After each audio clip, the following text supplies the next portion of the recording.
United Nations Office on Drugs and Crime says that over 29.5 million people globally suffer from drug use disorders. This places the issue of drug abuse as a major problem for the world.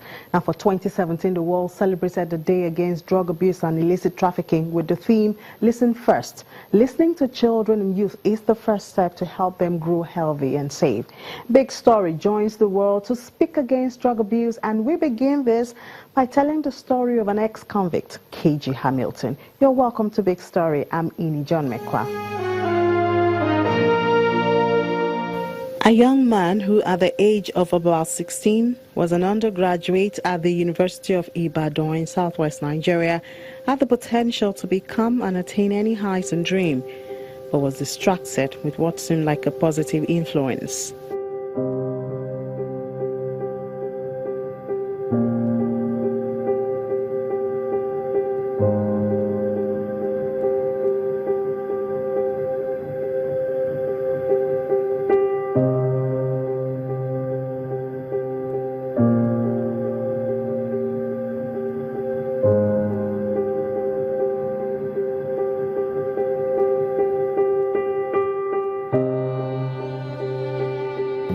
Towards the end of my 100 level, somebody introduced me to marijuana. After giving me a little book by Dr. Kwame Nkrumah to read, titled The Anthems of Dr. Kwame Nkrumah. And those two things, as soon as I started smoking that weed and the information from the book, I just called my dad back home and I said I was not interested in education. And that was it. I came back home, and then as we were talking, my father was asking me, what do you want to do now? I said, I would love to play music. And after the argument, I just concluded that it was pointless arguing with my father. Young Keji Hamilton embraced the music world. Unfortunately, this also opened the door to abuse of drugs and other substances in his life. And for 15 years, Keji Hamilton was blinded to the realities of life. Started with marijuana, graduated to cocaine and heroin, and several other drugs, including pills and tablets and syrup. Everywhere we traveled, I did drugs. Europe, America, North America, I did drugs. And this thing messed my life up. Because for those 15 years, I was cut off from my family, talking about my dad, mom, brothers, sisters, uncles, aunties, nephews, nieces. No communication, nothing. I was just on the street. And I went into diverse ways of life, like crime and all that. At the height of his involvement in drugs and crime, Mr. Hamilton says self-realization and divine intervention came to his rescue.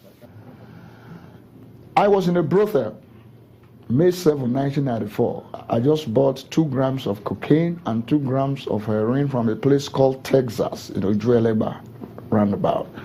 Texas is an abandoned government school that is used to sell narcotics. So there's this brothel. I've been hanging out with 3 prostitutes, and I just escorted them out that night, and so I decided to smoke the coke.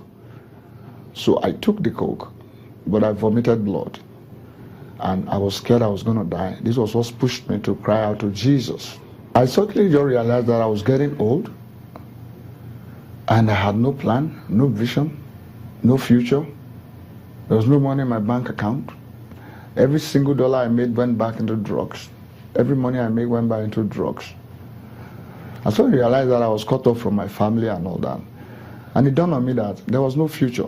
I was asking myself, is this how you're going to marry and train children? It was this self-realization that led me to coming out of it, because I just discovered that I was helpless. Clap for yourself. Say I'm a winner. Say I'm a winner. It's not that I don't have money to smoke drugs. And it's not that I've forgotten how they roll in their hemp. I've not forgotten how they cook cocaine. I've not forgotten how they run foil paper. But I cannot do it because why? The world has transformed me. I carry life.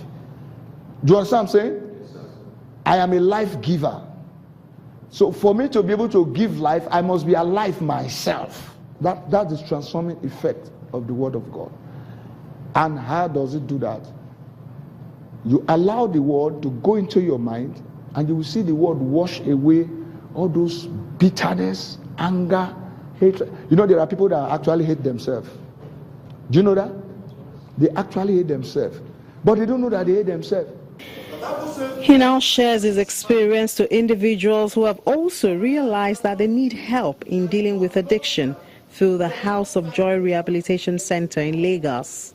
It's a 45-bed capacity rehab.